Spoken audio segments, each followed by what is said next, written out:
And we're back once again with David Miscavige. I'm going to let you get to the point you want to get to, but I was astonished during the break you told me you had never heard that tape before. No, I've never heard that tape. L. Ron Hubbard tape. No, I'm not. I mean, it may exist there, but I haven't heard it.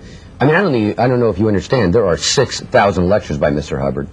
There are over 20 million words of printed words in Scientology, and all of these have been made available in Scientology. So if it is there, well, fine. Then I don't think anything's being hidden either. I just personally haven't heard that tape. Okay. No. Now you wanted to get back to the issue of the psychiatrist, yes. and let me, if I may, by way of introduction to that, I did not interrupt you before, but you were talking about the use of psychiatry in Nazi Germany, the use of psychiatry in the Soviet Union. Yes.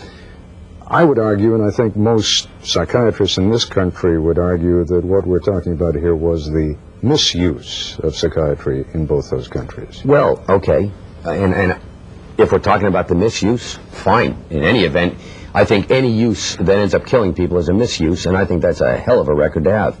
But let me get back to where I was, because it does tie in. You say the misuse, but I don't know if you're aware that there was a plan in 1955 in this country, Ted, to repeat what was done in Russia. There was going to be a Siberia, USA set up on 1 million acres in Alaska to send mental patients. They were going to lessen the commitment laws. You could basically get into an argument with somebody and be sent up there.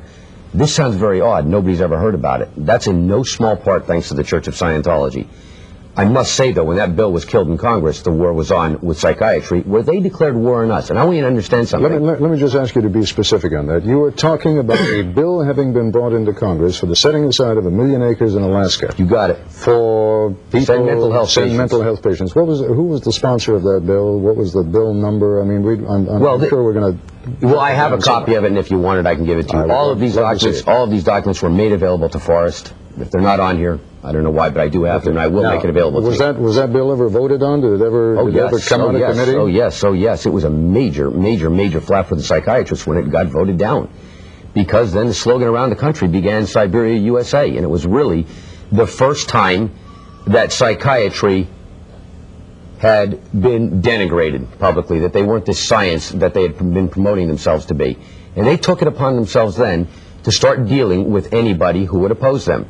They definitely saw Dianetics and Scientology as opposing them, not only in terms of their brutal treatments, such as electric shock and prefrontal lobotomy, which are specific things that we're against, but also for the fact of the people that were going to Dianetics and Scientology and not there. They went to the Food and Drug Administration. They went to the American Medical Association. They arranged an informant to go into our headquarters here in Washington, D.C., and infiltrate the organization over the next 5 years. I have documents on this, too. They wanted to get somebody in the church to recommend medical treatment. Couldn't get them to do it. Walk in and say, I want to be cured medically. People wouldn't do it. They finally went so far as getting the head of the D.C. the moral department of the D.C. police to send his daughter in as an informant, pregnant, to get an abortion, to ask the church to do it. A frame job. The church didn't go for it. They did then raid the church. When you say they, you're talking about who now? I'm talking, this is the APA, AMA, Food and Drug Administration. These people were all coordinated doing these activities, and it went on for 5 years, Ted. And you have to understand, we only find this out recently. They then proceed to raid our church. Now, the following takes place. They killed one of our executive directors. They literally murdered. The Food and Drug Administration hired an informant to go into our organization in Seattle, Washington. His wife was there. He wasn't for Scientology. She was. They said, great, report on her and report on Scientology. He proceeded to do so. Several weeks later, murdered the head of our organization. Food and Drug Administration never told us that it was their informant. Instead, they got with with the Seattle police and went undercover in the organization on the homicide investigation to rifle our files.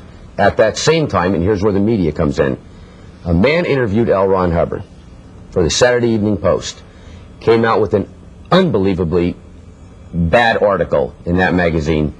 Of course, Scientology said, you're part of this Food and Drug Administration thing, and of course he said, oh, excuse me, you just sound like the fringe, which is very easy to say. What do I find out 20 years later through the Freedom of Information Act? I find out that this man, a man named James Phelan, had been, well, the Saturday Evening Post had been written to by the Food and Drug Administration to get a discrediting article written on Mr. Hubbard and Scientology to help their case against us. That this man then went and interviewed Mr. Hubbard. He interviewed him for 2 days. Mr. Hubbard provided him with tapes and transcripts. The man came back here to the United States. Mr. Hubbard was in England and provided those transcripts to the Food and Drug Administration for their case a full week before he ever wrote his article. We have got to take another break. We'll continue our discussion in a moment.